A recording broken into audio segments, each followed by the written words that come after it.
Hello, this is Melissa from Marvel Math, and I wanted to show you some ways that you can easily differentiate some of my Google Slides activities. So I have here one of them, and you can see it's got copy of, because that's how it will usually appear on your computer after you make a copy.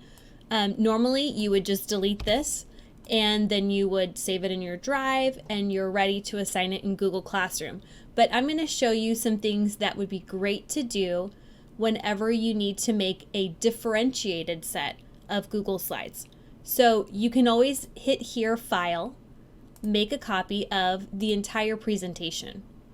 So you'll have a choice of where you can save it. I'm just going to save it in my drive, and then we're going to patiently wait for my internet.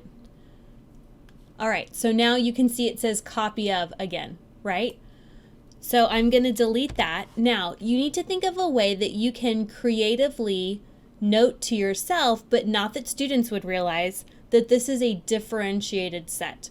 So maybe you would choose to add an asterisk. So maybe for one level of support, you're going to add 1 star. If you're making multiple sets that have differentiated levels for different levels of students, maybe on the next one, you add 2 stars, okay? So let's just do a level 1 right here. So on this activity, one of the things that I may want to do first is to reduce the number of slides. So it's so easy to do that in Google Slides. Now, I'm looking and I can see that there's quite a few, and maybe I want to reduce the number by 7 slides. So I'm going to look at this video. I can see this 702 has video instructions for it. So I want to make sure I leave that one. I'll delete some of these larger numbers. Let's do 623, and I can just come over here and click on delete. Gets rid of that slide for me. Let's delete 855. Okay, and you can go through and delete as many as you want. Now, when you come up to these, you can see now we have some 4-digit numbers. Maybe I only want students to do 2 4-digit numbers.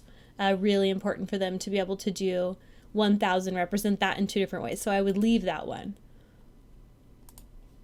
But maybe I would only like to keep 2, and then I can delete the rest. If you want to select many slides at one time, select the first one, hold down your Shift key, and then it will select everything until the last slide you click, and then you can click the backspace key, or you can go through and do delete.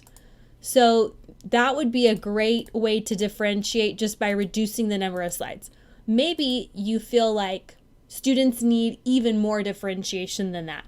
So one other thing you could do is you could omit this section down here. So an easy way to do that is just to add a text box. So let's put a text box in here. I want to cover up those sections, so I need to fill that. So I'm going to go to fill color. I'll choose a nice pretty teal that'll match that slide. And I'm going to type, you may skip the sections below this box. So if students are watching that instructions video, then they know that there's something down here. But if you put this over it, then they know, okay, I can skip that. I've changed the font color to white. I'll get this all centered so it looks nice.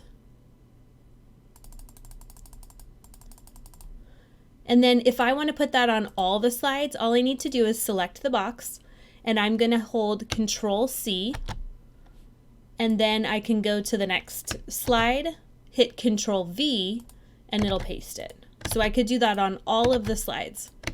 And now I've really reduced the workload for students so that they're just building these with the base 10 blocks, and they don't have to do the sections below. You could even go further than that, and maybe you only want them to build a number one way rather than a different way. So let's look at how we can differentiate another activity, just so that you can get lots of ideas to differentiate any of your Google Slides resources. So let's go ahead and change the title. This activity is all about rounding to the nearest 10 by putting numbers on a number line. So I'm going to add 1 star because I'm going to make one that has 1 level of support. All right, so in this activity, students need to first put the tens that the number 38 is between on this number line down below. So I may want to just do that step for them. Maybe that's one level of support that I want to offer those students that need a little bit of extra help. And then the second step is to find the number between. I may want to put that on for them as well. So I could go through and I could do that on all the slides so that steps 1 and 2 are already done for students, so that then they can spend all of their mental energy on figuring out where does this number go on the number line and what does it round to. All right, they're still engaging with grade level standards, and I'm giving them that extra support so that they can be successful. All right, so once you've gone through and done all of that, you may also want to, and I should have done this to begin with, is to delete the ones they're not going to use. So you just select it, hit the backspace key, and it's going to delete that for them. And I'll do that on this one as well. So let's just pretend I went through all of the slides and did that. Okay, and now I'm thinking, you know what? I have 2 or 3 kids in my class that are going to need even a little bit more support than that, and I want them to be successful on this. So what we can do is we can create another copy so that it's easy just to add another layer of support on. So let's go to File, and I want to make a copy of the entire presentation. And you know what? We could even change the name right here. So this is going to be rounding to the nearest 10, and we're going to add another star. All right.